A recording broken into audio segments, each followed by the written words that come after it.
যে আপনাকে খুব জ্বালাতন করতো, হ্যাঁ মানে তারপরে ননদ, দেবর, হ্যাঁ, সেখান থেকে একটু বলেন, দর্শকদের উদ্দেশ্যে বলেন, আমরাও শুনি।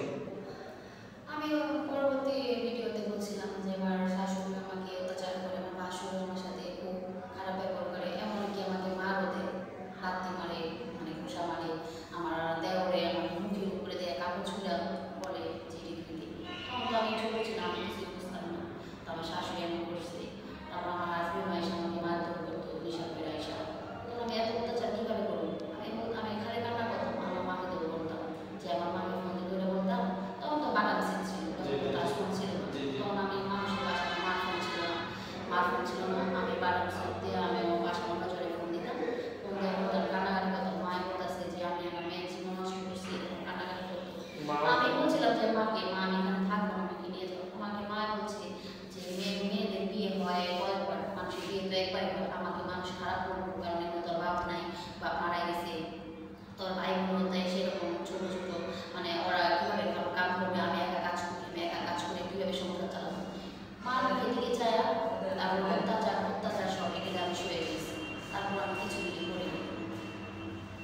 তো মাও তো চিন্তা করতো, মা বলতেন যে আপনাকে বলতেন যে আসলে কষ্ট করে থাকলে পরবর্তীতে বোধহয় এই সংসার আমার বেশ সুখ হতে পারে, এই জন্য এই জন্য বলছে যে সুখী মানুষের এমন কষ্ট করতেছে, পরে সুখ আসবে।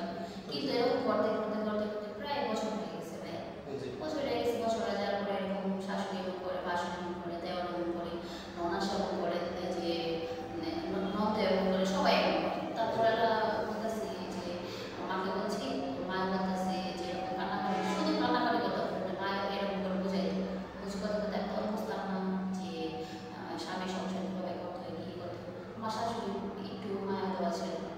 তারপর মনে করেন আমার যে হাজবেন্ড বললো যে তুই তোর বোন নিয়ে আলাদা হয়ে যা, আমার শাশুড়ি বোন নিয়ে আলাদা হয়ে যা। তারপর আমি কি করলাম, আমার শাশুড়ি আমার মানে আমার হাজবেন্ড বললো যে কিনা কয় তোর তুই আমার মাকে নিয়ে খাইতে পারো, সবাই নিয়ে খাইতে পারো, যা তোরে নিয়ে ঢাকা চলে যা। আমাকে নিয়ে ঢাকা চলে আসছি।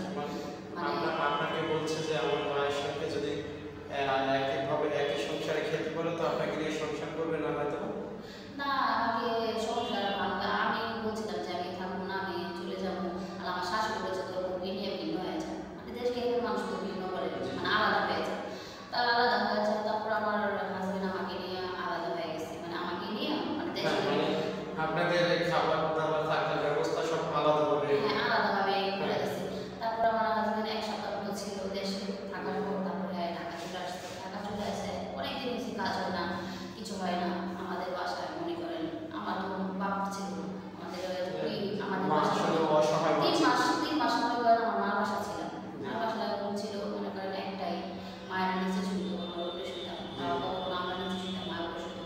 এরকম করে আমাদেরকে 1 মাস 2 মাস এরকম কাজ করে মায়ের কান্দাসে বলতেছে যে এতটি মানুষ আমি কীভাবে কাজ করে খাওয়াবো, আমি এতটি মানুষ কীভাবে চলাবো। আমি কান্না করতেছি, মা তুমি তো সব কিছু চাই না আমাকে দিচ্ছ, কেন আমাকে এই জীবনটা নষ্ট করবো। আমার বয়স খুব কম ছিল, এই ছিল।